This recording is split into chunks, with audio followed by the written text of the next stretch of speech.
So imagine this scenario. You're starting your research project and you need to enroll some participants. And you're asking yourself, what kind of incentives could I provide someone to participate? Or what other kind of efforts are needed to ensure I have appropriate inclusion and that the appropriate folks are involved in the research study?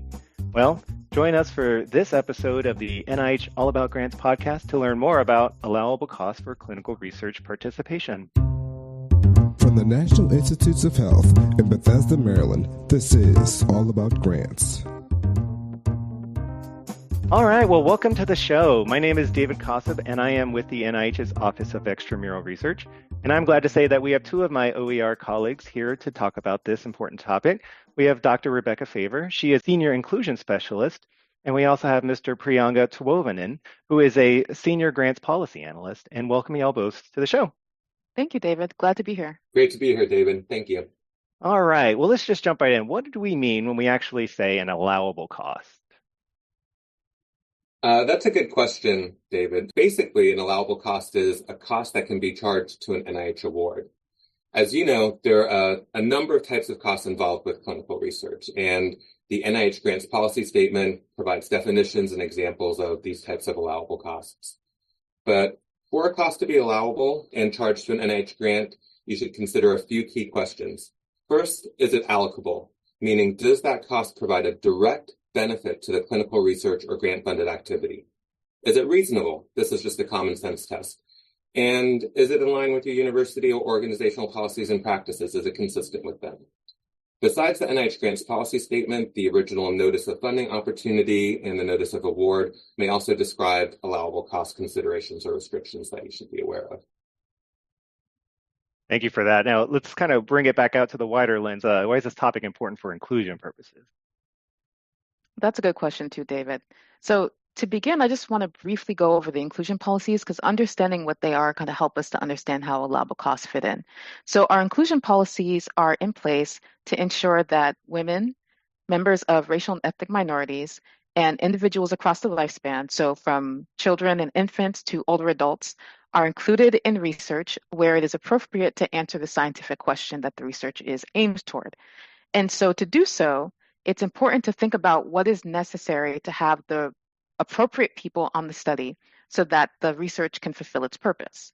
That means that one may need to think about what's necessary for including children in terms of the space where the research is being done, what might be necessary to ensure that the individuals who need to be reached are able to come to the research center. So that can be thinking about things from, transportation to a rentable space.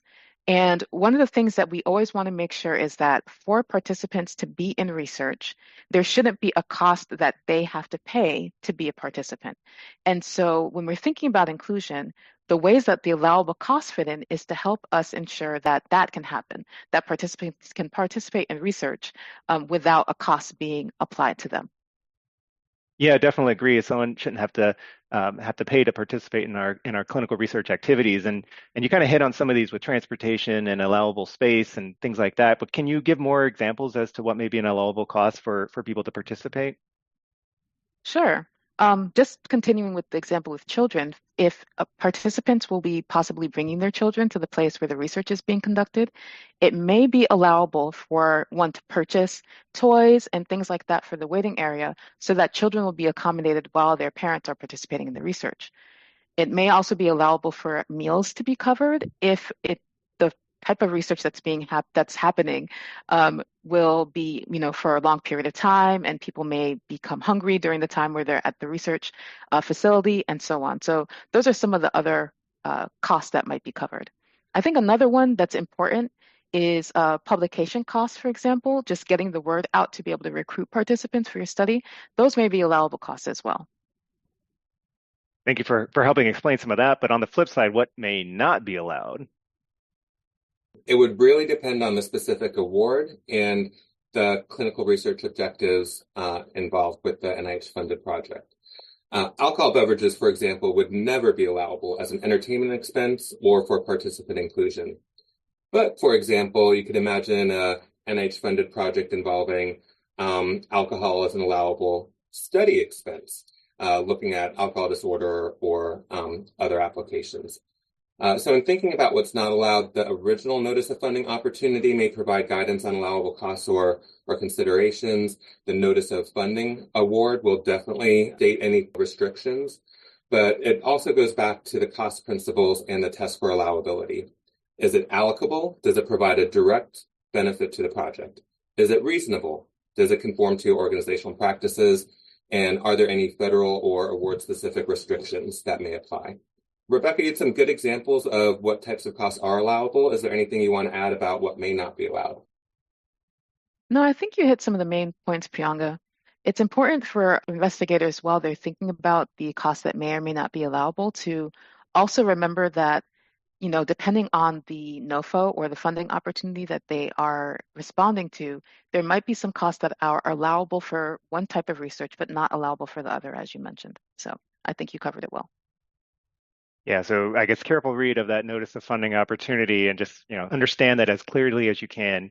And as someone is putting together their application, you mentioned what may be allowable, what may not be allowable. Do you have any advice on how someone can incorporate these costs into their application, into the budget of their application? Absolutely. We want NIH to cover costs for individuals to participate in NIH-funded clinical research. So, as we've said, consider the cost for participant inclusion as it relates to your specific study and study design. What are the enrollment targets? What is the community involvement or recruitment strategies? And reflect the clinical research plan and these recruitment approaches in your proposed budget. Include the appropriate direct costs for recruitment and retention, and describe these costs in the justification, especially any costs that may be atypical, so that reviewers and NIH staff can understand how they relate to your proposed research. Rebecca mentioned some types of allowable costs may include travel and volunteer incentives, advertising and outreach, childcare and nursery items, clinical services or patient care like blood draws based on protocol. So be thoughtful in how you're accounting for aspects of your recruitment plan in your application budget. I think the other thing that I'll add is just it is very important to think about all of these things once you are just beginning your thoughts about how the research is going to be conducted. It's not something that can be easily added on once you have already planned out your research study, and then now you're thinking about how to add in allowable costs that you can think about inclusion. It really has to be something that is thought about from the beginning, as I mentioned.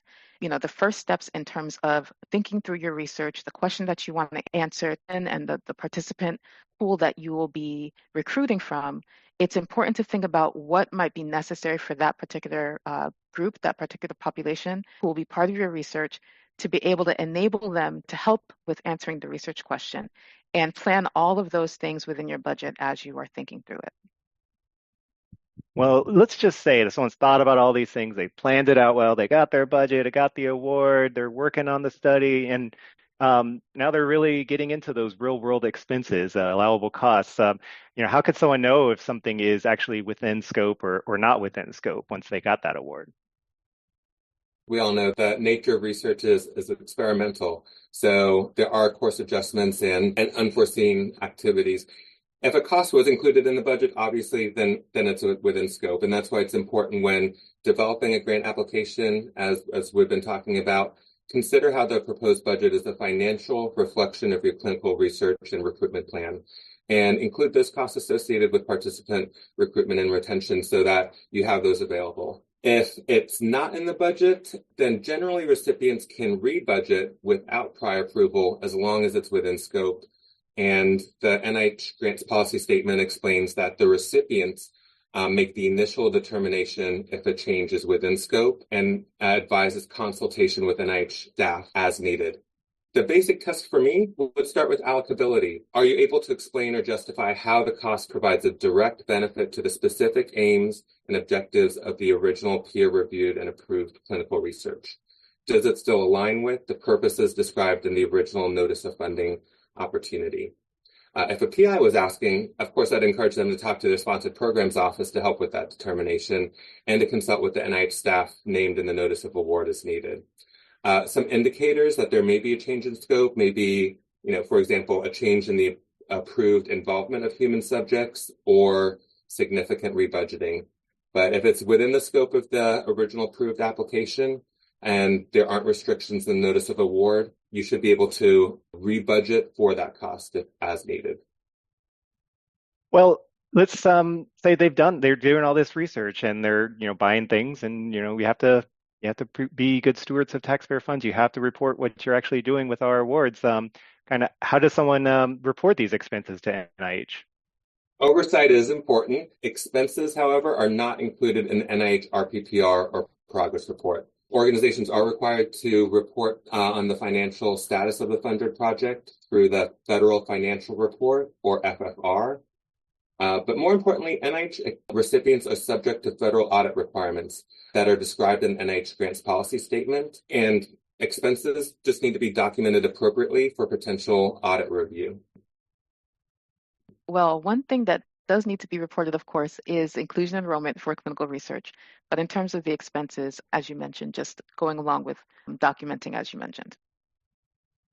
And these are experiments after all. They're studies. Things happen. Things don't go as planned. Things work out fine. And there might be situations where something happens and its unintended costs are part of it. What should someone do if unintended costs actually happen? Assuming those unintended costs are still within scope, and unless there are restrictions in the notice of award, recipients are generally allowed to rebudget. If there's significant rebudgeting, then that may be an indication that there may be a change in scope. If there are additional funds needed because of unforeseen or unexpected expenses, we'd encourage you to reach out to the NIH program and grant staff that are named in the notice of award to discuss if an administrative supplement would be an option for additional funding. Yeah, I think going along with that, one area where researchers sometimes run into some difficulty that may end up being an unintended cost is just in terms of recruitment. If recruitment, for example, is slower than they anticipated, and maybe they need to think about new ways to recruit participants for their study, or if something larger needs to happen, like adding another research site and so on. All of those things would be great things to discuss with their program officer, with the NIH staff that are involved in their grant, so that they can see whether or not a change in scope is what is going to happen, what's to go ahead and for the research to be able to continue, or an administrative supplement, as you mentioned, Priyanga, or if there are other things that they can do, other ways that they'd be able to address those issues that have come up during the time of the research. Well, Priyanga, Rebecca, thank you very much for this opportunity to learn more about allowable costs for clinical research participation. Before we go, I would like to leave the opportunity for our guests to kind of say some final thoughts that they'd like to leave the audience with. Please. Sure. I think one thing that is important, just to reiterate, is the fact that thinking about inclusion and the allowable costs that may help to be able to allow researchers to recruit the participants that they need, things that they need to think about from the inception of the research, from the beginning of the point where you're thinking about your research question all the way through the end. And so in doing so, I also just encourage researchers to be creative while thinking about what might be best to help address potential recruitment issues or barriers, what might be best for the community and for the participants who they're trying to reach out to. And wherever they have questions, just to feel free to reach out to the NIH staff and to their Office of Sponsored Programs about what may be allowable or not allowable for their research. And I'll just add to that, I've enjoyed the opportunity to talk about these issues. So thank you, David and Rebecca. I'll underscore a couple key points that we've already mentioned. On the application side, include participant costs and explain them in the justification. You can look at the notice of funding opportunity for specific requirements and for specific types of costs that may be applicable to one type of opportunity versus another. Reach out to the agency contacts listed in the notice of funding opportunity if you have questions at the application stage. On the award side, changes happen, things happen. Work with your Office of Sponsored Programs on questions about allowable costs, or contact the NIH staff named on the notice of award for a question specific to that award. For general policy questions, please feel free to reach out to me and my colleagues at the NIH Grants Policy inbox. Well, Rebecca and Priyanga, thank you again for this opportunity to learn more about allowable costs for clinical research participation. And to underscore a couple of points that were made earlier, definitely review that notice of funding opportunity. There's a lot of information in there that might help answer your questions. Check out the resources we have available online. Reach out to your offices of sponsored research and talk to NIH staff. We're here to help. And if you have questions, feel free and send them to grantspolicy@od.nih.gov. This has been David Kossab with NIH's All About Grants. Thank you.